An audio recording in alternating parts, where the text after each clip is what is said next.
Olá pessoal, boa noite. Vamos iniciando aqui a nossa live da Megasoft. Nós vamos tratar hoje sobre os efeitos da pandemia na folha de pagamento, com a participação do Rubens Pires e com a minha participação. Para quem não me conhece, meu nome é Eduardo, sou supervisor da folha de pagamento, do módulo folha de pagamento da Megasoft.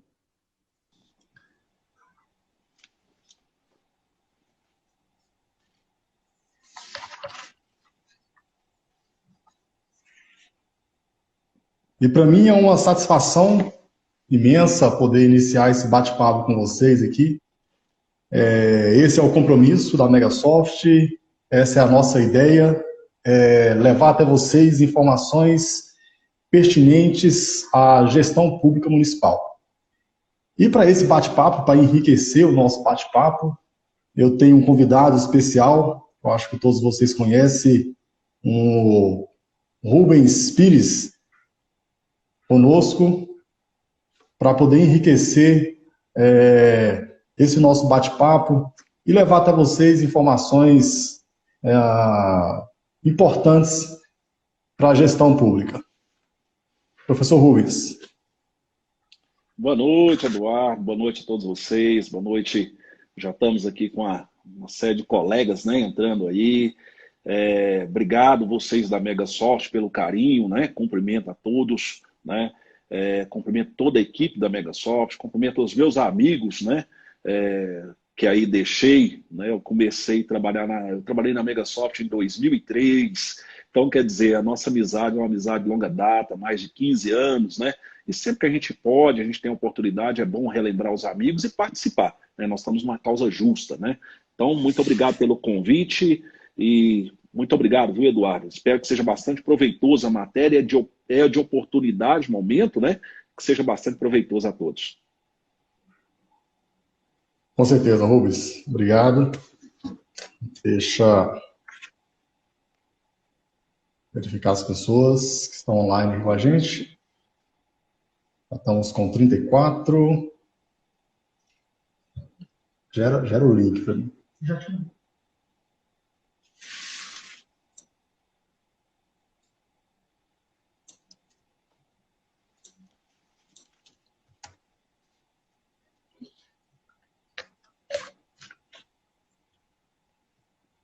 Compartilhando o link aqui, Rubens, com a galera para poder acompanhar nós também. Estava me cobrando já, né? Chegando na hora aqui, eu não tinha o link, o pessoal já estavam me cobrando aqui, cadê o link? Eu quero participar também. Tá A participação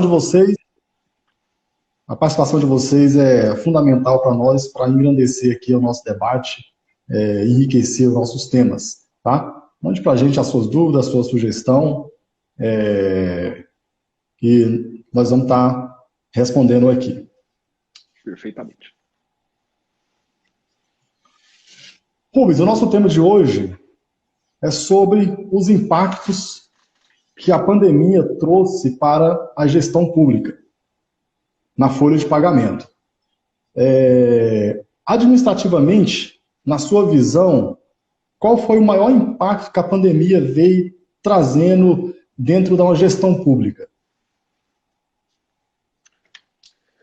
Olha, Eduardo, um momento muito difícil, né? É inegável, não só o país está passando por um momento muito complexo, mas o mundo inteiro, né? Nós tivemos de um dia para o outro transformar a nossa vida pessoal e profissional, reconstruir. Eu acho que nunca ninguém imaginou passar por uma situação como essa, né? E, logicamente, o RH é um órgão que, a princípio, ele ainda ficava acomodado num cantinho, ele estava lá numa portinha no fundo da prefeitura. E com o passar do tempo, já há 2, 3 anos, o RH vem numa evolução constante, ela vem realmente transformando verdadeiramente em recursos humanos, e vem tomando notoriedade, né? E graças às empresas que ajudam né, em toda essa parte tecnológica, e nesse ponto a Megasoft sai na frente, né, que é a questão de sistemas online, né, web, é uma das pioneiras a lançar sistema web também, e ajudou e muito essa questão, né? Então, quando as pessoas migraram, né, pode-se dizer, eu me lembro muito bem a data que vai ficar enfatizada na minha cabeça, 19 de março. 19 de março foi quando a coisa falou assim, olha, agora fechou tudo mesmo, não tem jeito. Aquele negócio falou assim, gente, mas será que não fechou?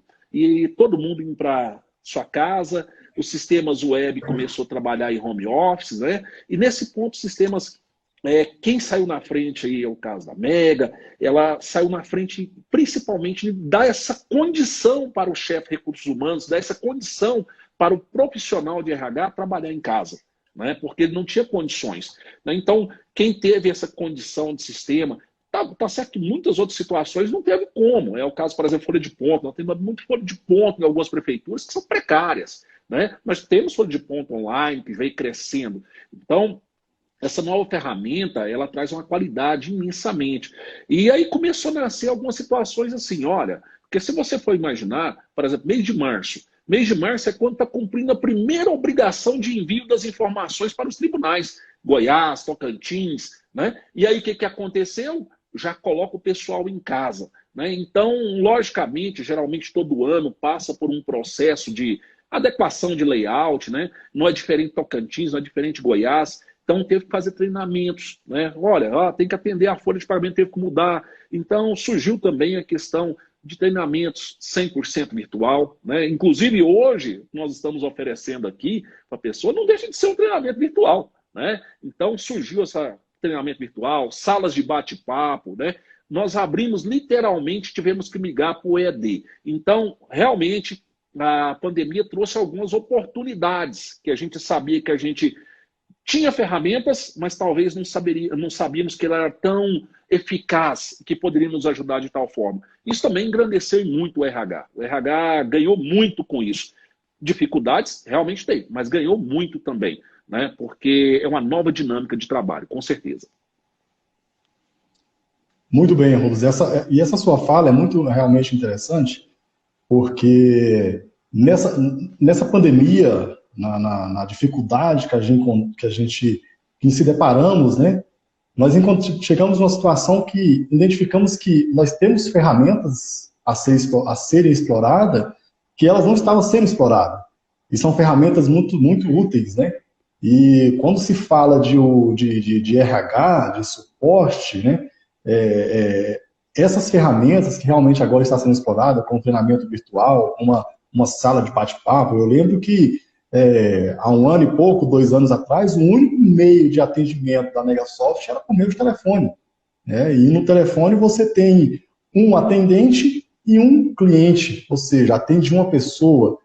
E aí, em meio a essa pandemia, os horizontes se abriram e a gente identificou que a gente precisa explorar novas ferramentas. E eu acredito que essas novas ferramentas é uma tendência que ela veio realmente para ficar. É uma coisa que, assim, está sendo usado agora pela necessidade, mas a gente vai ver que ao longo do tempo vai ser mecanismos e ferramentas que vai ser usado agora para frente essas ferramentas, né? E quando se fala em sala virtual de bate-papo, treinamento virtual, onde você consegue fazer um treinamento com 10, 20, 30 pessoas ao mesmo tempo, ou seja, você está compartilhando informação com uma massa de clientes muito grande. A informação está chegando ao mesmo tempo a muitas pessoas. E isso é muito bacana, isso é muito importante, difunde mais os horizontes, né? Muito bacana isso. Agora, com essa pandemia, você colocou aí que no mês de março inicia justamente os períodos de entrega, né? E foi onde explodiu a pandemia, no dia 19 de março, foi quando tudo começou a fechar e tal. E os órgãos fiscalizadores também passaram por esse momento que eles precisavam se flexibilizar, né? A gente teve órgãos que realmente estavam trabalhando em home office, alguns estavam trabalhando em regime de escala, e eles também viram a necessidade de abrir uma flexibilidade em algumas dessas entregas, né? Por exemplo, o Colare, a Cefip. O que você nos fala em relação a esses prazos que foram prorrogados, no caso do Colare, desde janeiro, né, de fevereiro, que foi a exceção normativa, que era para entregar em fevereiro o primeiro arquivo, e na verdade esse arquivo, o prazo final dele foi prorrogado, o pessoal começou a enviar agora no mês de junho o primeiro arquivo, né? Consequentemente, essa prorrogação de alguns prazos, de algumas entregas, ela vai acarretar na frente em um prazo menor para enviar uma quantidade maior de arquivos, né? Mas de que forma você avalia, qual a sua visão em relação a esses novos prazos de entrega e essa flexibilização que os órgãos públicos, os órgãos fiscalizadores deram para os municípios? Ô, Eduardo, é bom a gente fazer uma reflexão bastante profunda em relação a essa questão de prazos. Por mais que a gente tem, vale ressaltar, eu acho sempre bom e importante, e até complementando a fala anterior, aqui, por exemplo, não é segredo para ninguém, a gente trabalha com treinamentos, né, já faz vários cursos. O WhatsApp, nossa, que nós fizemos uns grupos de WhatsApp, salvou muita gente, tem salvado. Nosso grupo de WhatsApp, eu recebo todos os dias aqui pessoas agradecendo desse grupo de WhatsApp, que a gente deixou democraticamente ali, independente das pessoas, de quem for, de qual município, se participou ou não de algum treinamento, para que eles pudessem perguntar e os colegas realmente se uniram, né? E essa flexibilização, Eduardo, ela traz alguma situação. Ela, por um lado, para os gestores, certo? É bom e não é. Os gestores, nós não devemos esquecer que nós estamos num momento de saída de mandato.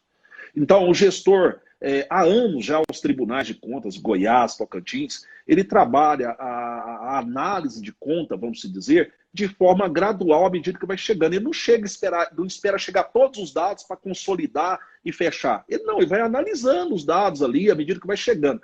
Quando você tira no primeiro mês, que era para chegar ali no mês de março, o Colar aqui em Goiás vai para começar a chegar mês de fevereiro, tá certo que o Colar tem suas exceções, mas você fala assim, olha, agora não vai chegar agora, vai chegar mês de maio, que foi a primeira informação, né, que passou, foi a prorrogar para o mês de maio. Para o gestor, liga um alerta. Por quê? Porque é o último ano de mandato, algumas informações que às vezes o tribunal poderia detectar, os tribunais detectarem no meio do caminho ali, dentro da gestão dele, e poderiam ser sanados. E hoje, infelizmente, com essa prorrogação de prazo, praticamente a análise do tribunal dentro do ano já era. Ela ficou para depois. Realmente, as análises de RH, análise de contabilidade, na sua maioria, ela vai passar de um ano para o outro e vai adentrar bastante o ano seguinte. E você sabe que o gestor, quando perde a tinta da caneta, porque a maioria vão sair da gestão, a situação fica um pouquinho mais complicada para ele. Mas, em razão do RH, a gente tem que fazer uma outra leitura, que o RH está nascendo novamente. Quanto aí no Tocantins, no CICAP-AP, quanto aqui em Goiás, no Colar, e quanto no Mato Grosso do Sul, eles estão reaprendendo. Por quê? Porque a maioria lançou layouts novos. E aqui em Goiás é um desafio. Tanto que é o desafio que a prorrogação de prazo do Colari, ela passou a ser cumprida agora depois de 30 de julho, para terminar até em outubro, novembro, né? Mas ele já desistiu da questão de análise de contas dentro do Colari. Ele vai analisar pelo banco de dados da Folha, para aprovar as contas desses gestores, mas vai continuar construindo o Colari, que é essa ferramenta importante, né, que nós vamos, muito importante para o RH, é uma ferramenta fantástica, né? A pessoa que às vezes fala que essa ferramenta não é boa, a ferramenta é dificultosa, pelo contrário, isso aqui é uma ferramenta fantástica, é uma sacada de mestre, né? Então, assim, realmente houve uma prorrogação de prazo do Colari, ou prorrogação de prazo de envio de CFIPs, ou prorrogação de prazo de envios de informações ligadas à Fisco Federal. Então, houve sim algumas flexibilizações de prorrogação de prazo. Para o RH, bom, porque ganhou um certo tempo a mais, porque já está adaptando com dificuldade, mas ganhou um certo ponto a mais. Para os gestores, eu vejo com um pouquinho de alerta, os gestores têm que adentrar um pouco mais na gestão para que ele possa entender de fato o que está acontecendo com o RH, o que está acontecendo com mais de 40% do recurso dele passa para o RH, ele tem que estar atento àquilo ali, porque em tese todos eles vão sair do mandato. Alguns vão voltar de reeleição, mas em tese todos vão sair e muitos não voltam, né? Você sabe que às vezes não está em reeleição, está encerrando mesmo, não vai nem candidatar. E aí fica o probleminha para o ano que vem, né? Então, assim, o gestor tem que passar para dentro agora realmente fazer gestão. Então, assim, foi benéfico. para alguns lados do RH, mas para os gestores em si não deixa de apertar um botão de alerta, porque muita coisa vai se passar para o ano que vem. E essa prorrogação do prazo, além da prorrogação do prazo também, alguns itens, né, você citou, foram flexibilizados. O TCM não vai fazer uma análise da massa de dados. Muita coisa ele está aceitando receber, né? Mas com esse novo cenário que se deu, né, a partir do mês de março, né, esses últimos 6 meses aí, a forma de trabalho praticamente mudou, né? Houve um escalonamento para trabalho em regime de escala, houve quem mudasse para o trabalho em home office, né? Houve quem paralisasse algumas atividades que não eram as atividades essenciais. Nesse momento, com esse cenário, onde tem essa flexibilização do cumprimento de jornada, diminuiu jornada, alguns departamentos realmente paralisaram, manteram aqueles departamentos que são departamentos essenciais para o funcionamento público. Como confeccionar uma folha de pagamento com atenção para os lançamentos das verbas, principalmente imaginando as cobranças que o Colare vem fazendo para esse lançamento? Olha, pergunta muito oportuna mesmo. Eu brinco muito e falo o seguinte, que nós temos que nos unir agora, o momento é de união.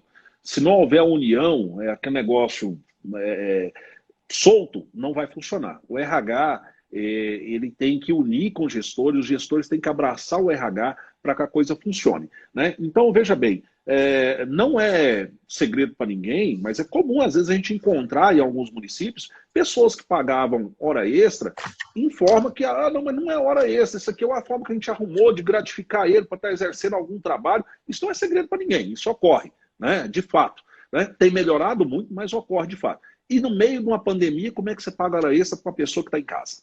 Né? E vai surgindo algumas situações relacionadas a esse tipo de situação. Eu vou dar um exemplo para você da área de educação. Na área de educação, não, estão todos os professores em casa. Pelo menos o primeiro mês, segundo mês, a maioria ficou em casa e logo começou a se buscar meios para fazer cursos online, né, fazer a aula online ali, e aí começou a surgir dúvidas. Olha, aquela gratificação ali de produtividade, continua, não continua? A gratificação de regência, continua, não continua? Da diretora da escola. Nesse momento, eu acho que os gestores, e na maioria teve essa sensibilidade, de criar regras.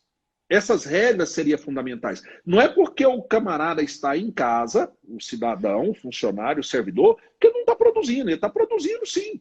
Mas eu tenho que mudar a forma de avaliar ele para continuar dando uma gratificação de produtividade. Né? Eu tenho que melhorar a forma de melhor avaliar aquele professor, se está tendo produtividade ou não, se o coordenador está conseguindo coordenar a equipe ou não. Eu pego como exemplo uma cidade que a gente trabalha, onde o prefeito foi lá e falou assim, olha, professores, nós vamos fazer o seguinte, vocês vão trabalhar em casa, nós não vamos cortar salário de ninguém. Porque você sabe que alguns professores trabalham por 60 horas substituindo outro. Agora ele está em casa, eu quero continuar recebendo meus 60 horas, prefeito. Eu estou dando aula online para os mesmos alunos. Pela lógica, ele tem direito pela lógica. Agora eu tenho que criar condições legais para isso.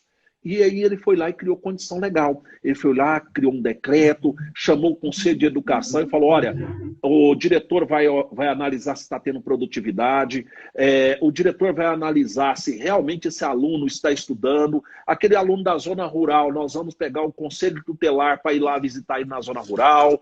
Então, existe sim a possibilidade de as pessoas trabalharem em home office, ficarem em casa e continuar recebendo os seus benefícios de gratificações, suas produtividades, sem problema nenhum. Agora, é um desafio. Tem muitos que estão até hoje em casa, por algum motivo de comorbidade, ou por alguma situação adversa, que não tem nada que, vamos dizer, que regulamenta eles. E o RH tem que ser o condutor dessa informação até o gestor. Gestor, olha, existe todo mundo, as pessoas estão em casa, essas pessoas aqui são do grau de risco, eles têm comorbidade. Então vamos regulamentar isso. Vamos criar aqui, abonar a falta dele, ou melhor, justificar a não frequência dele, porque não há um abono de falta. Inclusive, é importante a gente dizer isso, que alguns municípios começam a colocar falta e depois abonar. E esqueceram que alguns estatutos dos servidores fala que se tiver 3 faltas, 4 faltas, penaliza ele com férias e assim por diante. Então, rapidamente, nós corremos lá, olha, não, peraí, não é falta. Não é uma falta. É você justificar a não presença dele, mas regulamentar isso através de decreto. Então, assim, essas situações foi um grande desafio e ainda continua sendo. Porque muitos prefeitos ou muitos gestores não entendeu ainda a essência da questão. Não, paga ele lá e está tudo certo. Não paga ele lá e está tudo certo. Dependendo da verba que você quer pagar, que você quer lançar em si, não condiz com ele estar em casa. Exemplo, insalubridade. Como é que nós vamos tratar a insalubridade de um profissional, talvez de 60, 70 anos, que trabalhava ali, uma enfermeira, e hoje ela está em casa? Ela não faz jus àquele lançamento, porque ela não está num ato insalubre. Né? Então, assim, há de se atentar para esses detalhes, né? Muito, porque o tribunal, desde o momento que começou a criar normativas, ele vem alertando, homem da transparência, toma cuidado com as questões. Então, assim, o RH é uma questão de lógica, é ele que entende mais da norma. Questão de lógica, tem que parar e pensar. Bom, o senhor José está em casa, ele é guarda noturno. Bom, se ele está em casa e não está vindo trabalhar, ele não faz jus à percepção ali da sua verba de adicional noturno. Né? Ah, não, mas aí o senhor José é tão pobrezinho, a gente vê muito isso aqui, sabe, Eduardo? Tadinho, ele é tão pobrezinho, tadinho, esse dinheiro aí vai fazer... Cara, isso é uma questão, mas isso não pode ser levado dentro da gestão dessa forma. Tem que ser levado da gestão de uma outra forma, que é a forma que é assistência social. Se ele tem dificuldade financeira para se manter, a assistência social vai cuidar dele. A parte legal vai criar condições para dar para ele, mas o RH tem que tratar ele. É impossível você pagar lançamento de adicional noturno, insalubridade, periculosidade para quem não está exercendo a função. Então o RH tem que levantar essa... Opa, tem um negócio aqui, um ponto fora da curva, e levar para o gestor. Porque por mais que é o gestor que assina o balancete, mas ele espera essa conduta do chefe dos recursos humanos, que hoje o RH entende de norma. Justamente em razão do colar, graças a Deus. Justamente, perfeito. E a gente não pode deixar também de agradecer aqui a nossa audiência, né? Pessoal, bastante gente acompanhando a gente. Obrigado aí pela audiência de cada um.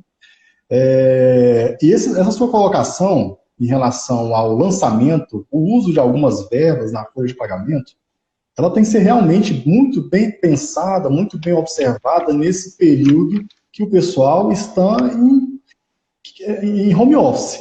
Né? Quais verbas você está lançando na sua folha de pagamento? Agora, é lógico, você tirar uma verba de um funcionário, uma insalubridade, uma gratificação de difícil acesso, né, uma periculosidade, vai fazer falta. Agora a gente tem que tratar as questões legais disso. É legal você pagar uma gratificação de difícil acesso de um professor que está dando aula por videoconferência, né? Qual seria o difícil acesso? É bem interessante isso aqui. Eu acho que o gestor de RH tem que ter muito cuidado na usabilidade das verbas que vai ser lançada na sua folha de pagamento. E já que estamos falando em verbas, Rubens, existe uma outra questão muito pertinente nesse momento, que alguns profissionais, principalmente profissionais da saúde, têm trabalhado diretamente no combate à pandemia. E aí surge a dúvida em relação ao pagamento para aquela função, para aquele trabalho que o agente da saúde está desempenhando. Como que a gente poderia melhor orientar os gestores de recursos humanos a estar fazendo esse lançamento da verba no financeiro, para que facilite até mesmo na hora de fazer a contabilização desse recurso e dessa despesa? Ótimo. Primeiramente, nós temos que deixar claro, qualquer lançamento de verba, fruto de uma legislação. Né? Então, tem que se nascer uma legislação obrigatoriamente. Né? Então, é o primeiro ponto. Né? Ah, não, a gente está começando a descobrir e principalmente pelo Recursos Humanos, que tinha verbas que está lançado lá dentro da folha de pagamento há anos, e ele foi descobrir agora que não tinha legislação. Nunca deu problema, mas chegou a hora de consertar isso, que vai dar problema. Então, o primeiro passo Justamente. é a base, é a legislação. Nós não podemos esquecer disso. Segundo, eu acho que os gestores e o RH volta àquela mesma história. Tem que ter uma sintonia. Por quê? Eu vou dar um exemplo para você. Eu já tive notícias de pessoas que foi lá e pegou a insalubridade, que era 20%, e durante o período de pandemia passou ela para 40%. Para aquelas pessoas que, em tese, estão no enfrentamento. Mas totalmente legal, aí. Nós não precisamos, então, de um laudo médico para colocar essa... A insalubridade é por grau, né? 20, 30, 40. A partir do momento que eu passei para 40, eu estou jogando fora toda a legislação que trata a respeito dos direitos da pessoa, porque até agora as pessoas às vezes não entenderam. Insalubridade não é um benefício, é uma penalização que a pessoa está trabalhando no local insalubre. Então, aquilo ali é um alerta, que daqui a uns dias aquela pessoa ali pode ter um problema sério, inclusive tem direito à aposentadoria especial.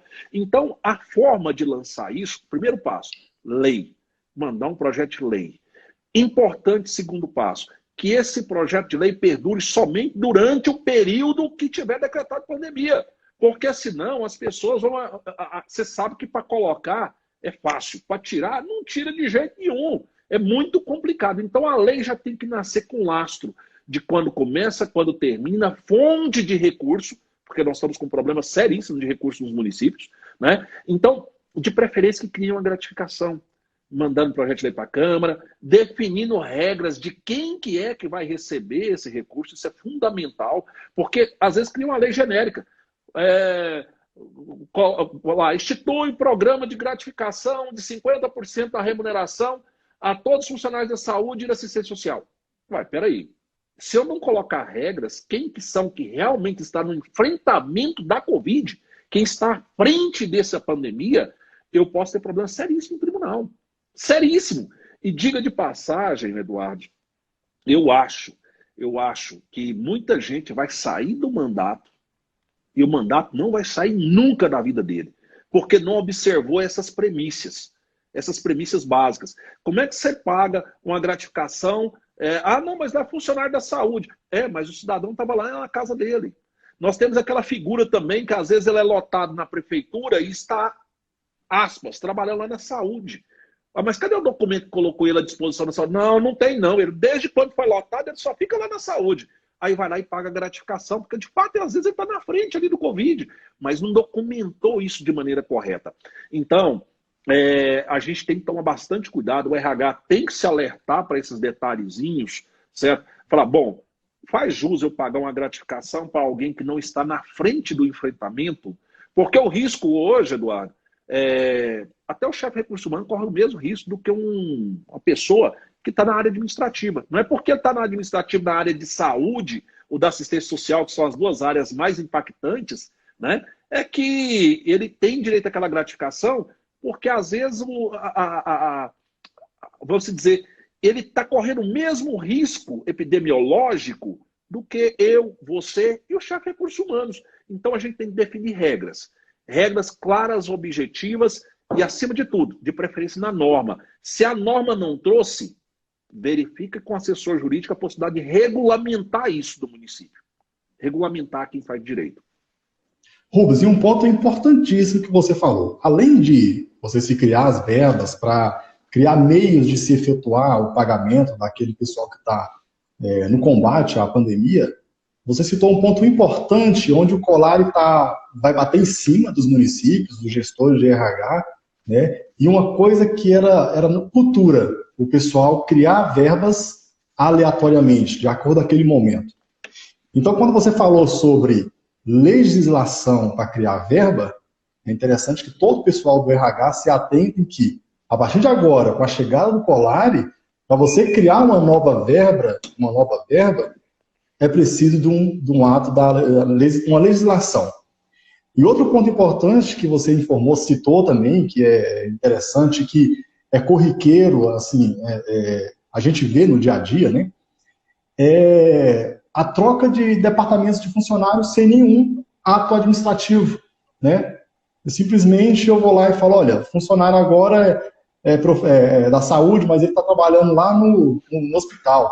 Às vezes o chefe do RH não está nem sabendo que ele está no hospital, que ele está na saúde, e aí quando ele vê a folha de ponto, não, ó, tem que pagar insalubridade para esse cara que está trabalhando na saúde.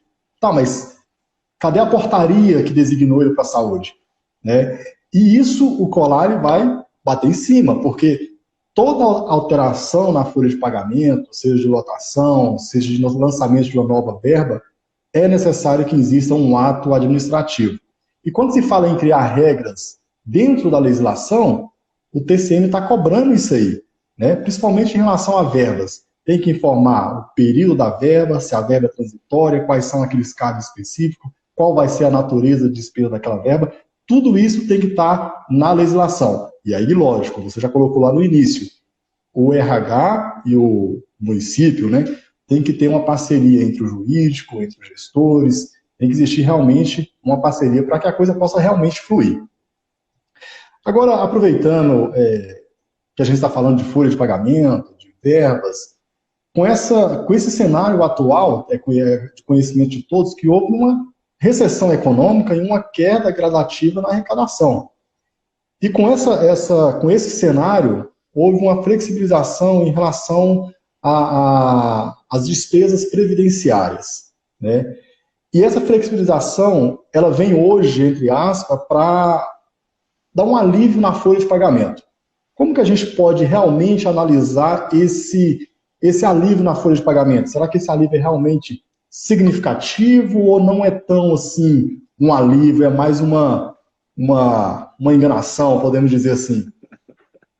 Olha, Eduardo, eu brinco muito, talvez assim, eu sou bastante extrovertido, eu até brinco, falo que aqui é tristeza pula de alegria, né? Porque o momento de chorar, a gente chega e chora de alegria, né? Porque realmente a situação era trágica em relação a isso. E assim, um ponto também importante em relação à questão anterior, nós temos aqui, eu estou percebendo, nós estamos batendo aqui já mais de 90 pessoas online com a gente, né? Muito importante. Muito E eu bom, estou vendo muito aqui bom. muita gente aqui do Tocantins. Então, o que acontece? Foi dia 17 e 18 de março, eu estava em Tocantins num curso. Aquele negócio, vai acontecer, não vai, fecha tudo, não fecha, tal. E ali, aquele curso ali, eu pude ter a oportunidade de mostrar para as pessoas que o SICAP AP, lá do Tocantins, caminha a passos largos para acompanhar a mesma destinação do Colari. Caminha a passos largos. Certo? Então, assim, você que está aí em Tocantins vendo a nossa live aí, você vai aproveitar muita coisa aí, porque está chegando já. Algumas coisas já tem que ser digitalizadas e mandar para o SICAP. Agora, em relação à questão financeira, gerou uma falsa impressão, Eduardo, vamos dizer. Porque, vem cá, vamos entender. Entender a gestão pública é muito simples. Né? Ela vive de recurso de quê? Pagamento de impostos. Então, do meio do nada, as empresas fecharam todas, né? Foi isso no Brasil inteiro, fechou tudo, parou-se de produzir. Os únicos que começou a continuar consumindo foi o mercado internacional de exportação, em alguns casos, até mesmo porque continuou exportando, e mercado, posto de combustível, eles continuam vendendo, mas só que a geração de impostos caiu muito. Quando caiu a geração de impostos, afetou diretamente os órgãos públicos. E folha de pagamento, você sabe que não espera, né? Ela precisa ser paga, até mesmo porque funcionário tem despesas, tem filhos e assim por diante. Então o governo federal foi lá, antes mesmo da polêmica, Lei Complementar 173 de maio, que está gerando polêmica até hoje, criou algumas portarias. Lá em abril, ele criou a portaria 139 do Ministério da Economia. Ela falou, olha, o INSS, para todo município você sabe que tem INSS. Você vai fazer o seguinte, o mês de março você paga só o funcional. O patronal, você me paga depois. Você me paga lá no mês de agosto. O mês de abril, quando chegar o mês de abril, que vencia 20 de maio, me paga agora não, me paga depois. Me paga junto, lá no mês de outubro. Aí veio o mês de maio. Não, a coisa continua fechada, não está produzindo dinheiro nem nada. Não, então faz o seguinte, o INSS de maio, você me paga depois, me paga lá em maio, ou lá em novembro, junto, lá no mês de novembro você me paga. Aí veio o tão famoso pacote do governo federal, que é a Lei Complementar 173. Ela veio falando, olha, eu vou te dar a reposição de recurso financeiro, e realmente deu reposição de recurso financeiro para os municípios. Falou que ia suspender a Previdência, mas em tese, ele suspendeu a Previdência mesmo, corrente, que é a pesada, somente regime próprio. E a gente sabe que regime próprio, que ele suspendeu para pagar o ano que vem, na realidade ele faz parte do orçamento do próprio município. Então, em tese, ele falou assim, ó, você vai ali e pega emprestado de você mesmo, porque o dinheiro é do próprio município. O regime próprio pertence ao orçamento do município. Então, assim, é o tal de fazer benécia com chapéu alheio. Esse é o detalhe. Só que a conta agora começa a ter que pagar. INSS, por exemplo, do mês de junho para cá, eu tenho que começar a pagar. Aí já veio o mês de junho, que venceu 20 de julho. Aí veio o mês de julho, que venceu 20 de agosto. E junto com 20 de agosto chegou o quê? O dia de pagar o mês de março do INSS que estava postergado. Agora começa a vir a crise. Agora que realmente gerou uma falsa impressão, como você havia falado, que eles estão sentindo agora essa falsa impressão. E você sabe que se não pagar, vai lá e retém no FPM. Porque a Receita Federal tem essa prerrogativa legal. Não pagou, vai lá e retém no FPM. Então, na realidade, aqueles gestores, na minha concepção aqui no nosso escritório, a maioria não entrou no barco de prorrogar. A maioria, não, eu vou pagar isso aí. É bom informar, Eduardo, que a maioria dos gestores hoje mudou muito a concepção e vai fazer uma transição de mandato, mesmo com toda dificuldade, mas dentro de um ritmo fiscal que exige. Ele está preocupado com a gestão, ele está preocupado. A maioria não deixou para prorrogar o INSS, pagar depois não, estava pagando, não, vou pagar isso. Vou entregar o mandato, quer sair da prefeitura, não estou preocupado com isso. Mas muitos municípios se enrolaram as pernas nisso aí, sabe? Então, e muitos se enganaram, tem muitos que se enganaram o seguinte, não, vou pegar esse dinheiro, vou construir uma praça, vou pegar esse dinheiro aqui, que ao invés de eu pagar o INSS, vou comprar um caminhão e fazer política em cima. E, infelizmente, agora a conta começa a apertar. Então, tem realmente esse problema de prorrogação, tem esse problema sério nos municípios que a conta chegou para pagar. A única conta que não chegou para pagar é regime próprio, vai pagar o ano que vem. Aí é o outro gestor. Aí o problema é um pouquinho mais complicado. Aí o gestor que entra já vai entrar herdando um problema oriundo da Covid-19, né? E um detalhezinho, pegando um gancho, sabe qual que é a sorte da história? A experiência coloca isso. É que o gestor que vem, em tese, ele tem um aval da população durante um ano. Falar assim, olha, esse um ano foi difícil, o ano passado. Todo gestor tem isso, tem um aval geralmente de um ano, para que ele possa ajustar esse fruto que vai produzir o ano que vem. Porque senão, meu amigo, a coisa é complicada. Então, assim, Deus escreve certo por linhas tortas. Tem um grande desafio ano que vem? Tem um grande desafio. Desafio imenso, né? Mas Deus escreve certo por linhas tortas. Muito bacana, Rubens. E quando você citou a Lei Complementar 173 de março de 2020, além desses pacotes da suspensão de pagamento, prorrogação de prazos, ela também tratou sobre as vantagens e benefícios e direitos adquiridos do funcionalismo público. Ela paralisou, né, a progressão salarial, pagamento de vantagens, quinquênios, plano de carreira. Isso realmente ele vai trazer um alívio para a folha de pagamento nesse momento? E como que a gente também pode lidar, principalmente o pessoal do RH, como lidar com o funcionarismo, orientar a pessoa, falar para ele que o quinquênio dele não vai ter progressão, que ele não vai ter uma progressão, que aquela vantagem que é no direito adquirido de 1 ano, 2 anos, ganhar um aumento para o biênio, o triênio, o quinquênio, aquela progressão que, na verdade, existe muitos planos de carreira que tem uma progressão que tem até um índice alto, né? Eu já vi aí umas progressões de 5% e mais o quinquênio 5%, ou seja, 10% a cada 5 anos. Teoricamente, é um índice alto. E essa lei 173, ela vem realmente congelando, neutralizando isso aí, essa progressão. Para isso também, o governo ele liberou verbas para custear algumas despesas, desde que o gestor seguisse essas regras. Qual a orientação que a gente pode passar para os nossos parceiros de gestão pública do RH? Olha, Eduardo, a Lei Complementar 173, ela é uma lei muito polêmica. Primeiramente, eu tenho que deixar bem claro para você que ela não tira direito e garantias dos servidores, não. Ela não tira direito.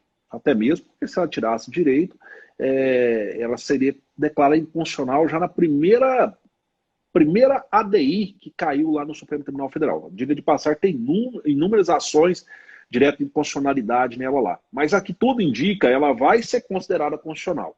O que ela faz é postergar o direito do servidor, ora, para contar de tempo aqui, para valer a partir do ano que vem. Deixar bem claro para você que eu acho que a gente tem que pensar um pouquinho à frente. O servidor público já tem a estabilidade no emprego. Ele tem a estabilidade no emprego. Se a gente começar a olhar lá fora, inúmeras empresas estão fechando, as empresas privadas, e as pessoas estão perdendo o emprego mesmo, realmente, de fato. Então, a pandemia, ela não atingiu só a iniciativa privada, ela atingiu em cheio também a iniciativa pública. Em tese, esse período que deixa-se de contar é a contribuição que o poder público está dando na matéria global em si. Por quê? Fala, olha, você não vai perder o emprego, mas, por favor, nós vamos parar um ano aqui, porque não vai ter condições. Porque, veja bem, se as empresas estão fechando, as pessoas estão perdendo emprego, é sinal que nós vamos ter que fazer por um processo grande de evolução, que a economia tem que voltar a girar. Como é que vai voltar a girar? Por exemplo, Goiás, Tocantins, que a maioria está presente aqui, nós estamos vivendo exatamente o ápice da pandemia. Se nós estamos vivendo o ápice da pandemia, nós temos que ter também a concepção nossa que muitas empresas vão fechar, não vai produzir impostos, nós não vamos receber, o município não vai ter dinheiro para custear. Então, na realidade, esse período, esse temporão, vamos dizer, essa lacuna de um ano para que não possa ter aumento de gasto, que essa é a visão, é não ter aumento de gasto, é justamente para que a economia possa começar a recuperar, gerar impostos novamente e voltar a produzir. Agora, para o RH, algumas situações já estão sendo revistas. Por exemplo, o Tribunal de Contas aqui de Goiás, se você entrar aí no site do Tribunal de Contas, já está lá um recadinho lá que o presidente, nosso presidente, grandioso presidente, diga de passar, pessoa baluártico lá, doutor Joaquim de Castro, ele está lá, participou de uma reunião de discussão só dessa lei. E, diga de passagem, em cima do artigo 8º, que é justamente as redações de folha de pagamento. Então, assim, calma, um pouquinho de paciência, segura aí, não concede nada. Por quê? Porque os tribunais vão trabalhar numa jurisprudência para falar o que pode e o que não pode. Pelo que eu pude entender, algumas coisas já vão ser flexibilizadas. Por exemplo, a reposição salarial de acordo com a inflação, que é o database. Já tem um entendimento que a database vai poder acontecer o ano que vem. O que não vai poder acontecer é o aumento salarial. Já tem um entendimento, aspas, mesmo jurisprudencial, assim, que está tentando buscar jurisprudência, criar jurisprudência, é que a reposição de servidores comissionados só vai poder substituir aquele que já existia. Não é porque eu tenho 50 cargos, 25 estavam ocupados, aí entra o outro prefeito, não enche os 50. Não, é buscar só aqueles 25 que estavam ocupados. É só o necessário para tocar a máquina. Então, em relação a essas redações aí, da Lei Complementar 173, nós temos que prudência. Prudência, porque é uma lei complementar, ela tem força imensa na aprovação. E diga de passagem, o tribunal está muito atento a essa questão. Por mais que ele não manifestou, eu acho que não é o momento da gente flexibilizar. Eu, na minha opinião, falar, olha, aguarda, nós estamos atentos com o tribunal, as coisas vão acontecer, e desliga do automático. Progressão automática. Tem estatuto de servidor, nós temos aí estatuto de servidor que fala que a progressão é automática. Uai, se é automática, em tese está aprovado lá para trás. Mas vamos esperar o tribunal falar nisso, porque o próprio Colari fala que ela é automática e é preciso de um parecer. Se é preciso de um parecer, não é automática. Então, é questão seguinte, é calma e dar um pouquinho de prudência em relação a essas questões de corte temporário. Temporário. A visão é não aumentar gasto com a administração em geral, principalmente folha.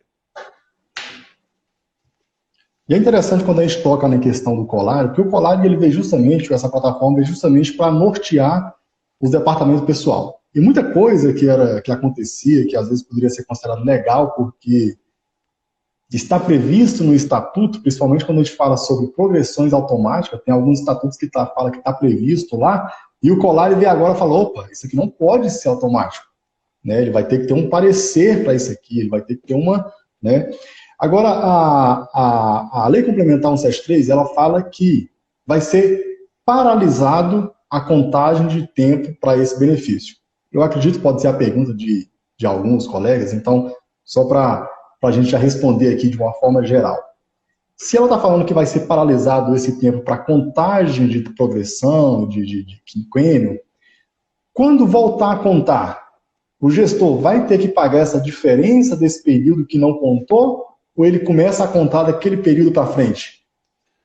Olha, esse detalhe aí, na minha interpretação da norma, ele para a contagem de tempo, mas quando chega o período, fala, agora acabou a vedação, é direito adquirido para trás, se acumula tudo daqui para frente. O que dá a entender na norma, nós estamos fazendo interpretações, é que é o seguinte, olha, me dá o 2021 para a economia consertar e o município poder arrecadar. Isso é o que dá a entender. Então, hora que a economia começar a consertar, a economia começar a girar, voltar a ter recursos nos municípios, em 2022 a gente conserta. É isso que dá a entender a premissa da lei. Entendeu? Agora, realmente, há uma série de ADIs aí, ação direta de inconstitucionalidade. Só que eu entendo que essas ações diretas de inconstitucionalidade, na maioria, não vai prosperar. Até mesmo porque se fosse tão gritante assim, ela já tinha saído via liminar. E ela está tramitando ainda. Então, eu acredito assim, olha, o Senado, a semana passada, foi lá e falou, não, derrubou o veto do presidente falando que poderia dar aumento aos servidores públicos. Aí o que? A Câmara de Deputados falou, opa, peraí, não vamos fazer isso não, gente. Não é só a iniciativa privada que está sofrendo, a iniciativa pública também está sofrendo.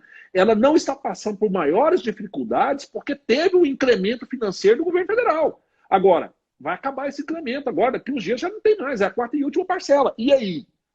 E aí? É fechamento de mandato. Para você ter noção, Eduardo, só um detalhezinho, em dezembro, os gestores, vou falar de INSS, você tem que pagar 3 INSS em dezembro. Ele tem que pagar o novembro, o 13º e tem que pagar o dezembro para ele ir embora para a casa dele. E aí? E essa matéria previdenciária é muito sensível dentro dos tribunais, é muito sensível. Então a gente tem que alertar esses gestores através dos recursos humanos. Ó, recursos humanos, leva a mensagem para o seu gestor. Olha, você sabe que você tem que pagar 3 INSS, você sabe que o INSS parte patronal faz parte de despesa pessoal. Então, na realidade, se a Lei Complementar 173 não vem e joga um guarda-chuva em meio a essa situação, somado com esse ano eleitoral, eu acho que a coisa seria incontrolável. Certo. E quando você fala de aumento de despesa no final do ano, no final do mandato, a gente ainda tem que considerar que, teoricamente, nesse final de mandato, existe os acertos, as rescisões, né? Teoricamente, não é obrigatório, mas por questões morais, né? Os gestores atuais, eles deveriam encerrar, rescindir aqueles funcionários comissionados, e quando se fala em rescisão, você tem um acerto a ser pago, né? E esse acerto, normalmente, ele dá uma enxada na folha no final do ano. Perfeitamente. E diga de passar, rapidinho, o nosso tempo aqui está meio que controlado, mas vamos lá.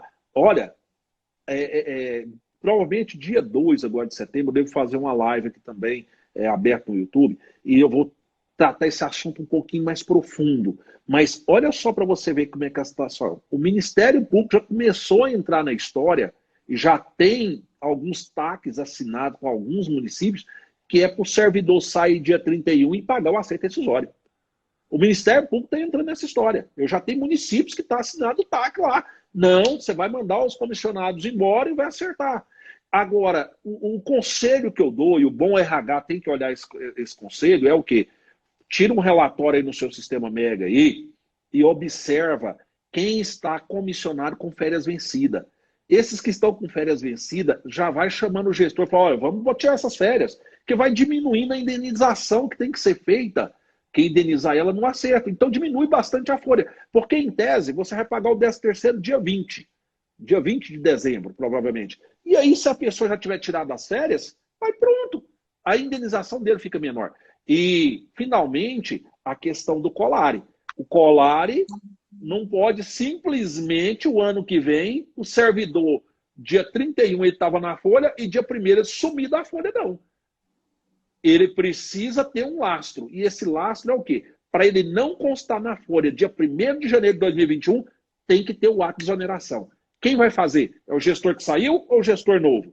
O gestor novo pode sair e pode muito bem falar lá no Ministério Público que aquilo ali é despesa do exercício anterior.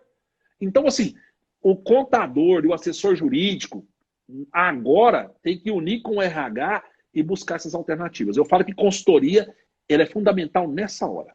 Nessa hora, ajudar o gestor a buscar o caminho. Não talvez seja o caminho mais fácil, mas pelo menos o caminho menos doloroso para ele. Justamente. E quando se fala em rescisão, a gente tem o acerto. É necessário você fazer o acerto, né? Até porque você vai informar essa rescisão lá na sua CEFIP para notificar o desligamento do vínculo daquele funcionário. Tem que ter o acerto e tem que ter a rescisão. Não fazer aquele gatinho na CEFIP lá para poder conseguir enviar o cara sem... E que confusão que deu esse gatinho na CEFIP do auxílio emergencial, né, Eduardo? Pois é, você viu, né? E na verdade, isso é porque foi muitas pessoas, então repercute mais. Mas, corriqueiramente, você vê um caso desse dando problema. A pessoa vai para receber um seguro-desemprego, vai ser desligado de uma empresa e vai receber um benefício, aí fala, não, mas você tem vínculo lá com o município. O cara trabalhou no município há 3, 4 anos atrás, e aí na hora de fazer a rescisão, o gestor da época não quis fazer o acerto, aí o pessoal do RH foi lá na CEFIP e deu um jeitinho de passar, ou seja, tirou o acerto dele e ele foi enviado como funcionário normal, ou seja, não houve o desligamento. E aí o que acontece? Aquele problema que a gente teve aí agora com o pessoal que teve seu auxílio emergencial negado porque tinha vínculo com a prefeitura. Apesar que eu acho que aquilo ali foi o grande problema foi a base de dados que o INPE Federal estava analisando, né? Agora, Rubens, a gente tem uma pergunta aqui, o nosso tempo já está esgotando, mas a gente tem uma pergunta aqui do Elton. Ele informa o seguinte, que alguns municípios diminuíram o salário. Tem justificativa para isso? Bom, olha, a justificativa, o salário base não pode ser, não pode diminuir. O salário base está lá previsto na Constituição, que não pode sofrer redução salarial, né? Está previsto na Constituição. O que pode ter havido é o que? A redução em relação às gratificações. Gratificações, alguma produtividade, alguma coisa, mas aquilo que incorpora o salário, que já faz parte da vida cotidiana dele, titularidade e assim por diante, não pode sofrer reduções. O município que sofreu reduções, que praticou essa redução, há de se analisar com bastante critério, porque às vezes colocou a questão do carga horária. Na iniciativa privada, teve essa oportunidade, reduzir a carga horária e reduzir o salário. Mas na iniciativa pública não encontraram base legal para isso, tá? Não encontrou vazante para isso. Então, se sofreu reduções, bem provável que esse gestor deve ter problema junto ao tribunal. Essa redução ela não é do salário base, ela não pode acontecer. Ela é princípio legal, constitucional ainda, não pode sofrer redução. Certo, então tá aí respondendo a pergunta do Elton. E o professor Marcos Roberto, né? Trazer o Marcos Roberto acompanhando a nossa live e fez uma pergunta aqui, ó. E os casos de contratação de pessoal por meio de contrato de pessoa física? Como ficaria a questão do vínculo empregatício? Boa pergunta. Se ele for processo seletivo simplificado, ele gera um vínculo, tem direito a receber férias, 13º, tem que fazer o desligamento dele através do processo de exoneração, de rescisão, quando do término do contrato dele. Agora, se for via credenciamento ou emergencial na Lei 866, né, que está tudo englobado ali junto, ele não gera vínculo mesmo, não. Ele vai ficar ali na CEFIP, na categoria 13, como contribuinte individual. Terminou o trabalho dele e vai embora. Agora, tem que tomar cuidado o seguinte, geralmente, em alguns municípios, quando a coisa aperta muito, no final do ano eles dão aquele golpezinho, né? vai lá e não liquida o contrato e larga o cara a Deus dará. Esse processo não vai implicar na parte previdenciária, na desvinculação dele, porque está na categoria 13. Agora o RH tem que tomar cuidado, porque tem alguns RHs que estão colocando categoria 12, coloca ele como categoria 20. Se colocar, hoje nós temos a figura da carteira de trabalho CTPS eletrônica. Aí a pessoa fala assim, não, mas eu não tenho carteira de trabalho. Não, todos os servidores do Brasil inteiro que tem CPF, agora é carteira de trabalho eletrônica. Se você entrar lá naquele portal gov.br, lá dentro você vai ver o vínculo seu com a prefeitura. Então, se tiver sendo categoria diferente de 13, for 12, 20, comissionado, automaticamente, o 04, alguns colocam 04, automaticamente gerou um vínculo lá. Aí precisa fazer todo aquele processo de desvinculação. Então, gera um vínculo ligado a RH quando ele é processo seletivo, simplificado, né? Com direito ali a férias, 13º e assim por diante, aí tem que dar a mesma destinação dele de um comissionado. Agora, interessante que se o contrato dele for por mais de ultrapassar o período de gestão, eu não preciso fazer o desligamento. Eu posso deixar ele lá. Por quê? Porque o contrato dele está vigente. Já o comissionado está tendo interpretação em alguns tribunais que tem que desligar. De preferência que faça o desligamento. Preferência. Muito bom, professor. Rubens Pires, eu queria agradecer demais a sua participação, a sua contribuição com toda a sua bagagem de conhecimento, de informações que realmente eu acho que enriquece o nosso trabalho, enriquece essa proposta que é a Megasoft de trazer informações para os nossos clientes. Realmente quero agradecer a sua parceria de sempre e deixar aqui os 1 minuto, 2 minutos finais para você fazer as suas considerações. Muito obrigado mesmo. E já também, de antemão, agradecer a todo o pessoal que acompanhou a nossa live, que participou, que mandou aqui as suas perguntas, e realmente teve muitas perguntas, né? A gente não teve um tempo apto de responder a todas, mas quero desde já agradecer. Ótimo. Obrigado a todos da Megasoft pela oportunidade, obrigado a todos os participantes que estão aí presentes aí, nós batemos recorde aqui de 90 e tantas pessoas ao vivo aqui, né? Quero agradecer imensamente vocês por ser participativo, eu aqui estou dando só minha contribuição e quero alertar algumas situações. RH, você vai ser valorizado em breve. Breve. Nós já temos municípios onde o RH tem status de secretário, de tamanha importância. Você cuida de mais de 40% do recurso que passa na prefeitura. Então, segura firme aí, com transparência, né? E principalmente, ouve o seu consultor. Aprenda a ouvir o contador, aprenda a ouvir o assessor jurídico e se soma com essas aulas que a gente tem aqui, que a gente volta e meia estamos fazendo, né? Solidariamente nós estamos ajudando, que você vai conseguir vencer esse processo de implantação, junto com essa pandemia doida aí, que vem acabando com tudo. Mas nós estamos aqui sempre para poder ajudar vocês, e eu quero agradecer imensamente pela audiência a todos aqui, e precisando da gente estar à disposição.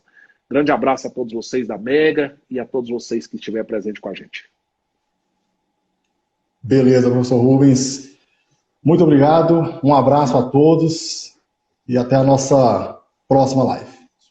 Ótimo. As perguntas você pode solicitar aí, que depois a gente responde para o pessoal no privado, tá bom? Se for o caso. Tá, eu vou pegar as perguntas, eu tenho o nosso bate-papo, você tem um bate-papo também, a gente vai responder as perguntas e jogar no grupo lá. Beleza? Tá, um grande Quinta-feira, abraço a nossa próxima live, tá? Você tem live quinta aí? Quinta-feira, uma live. Ótimo. Que hora que é a sua live aí?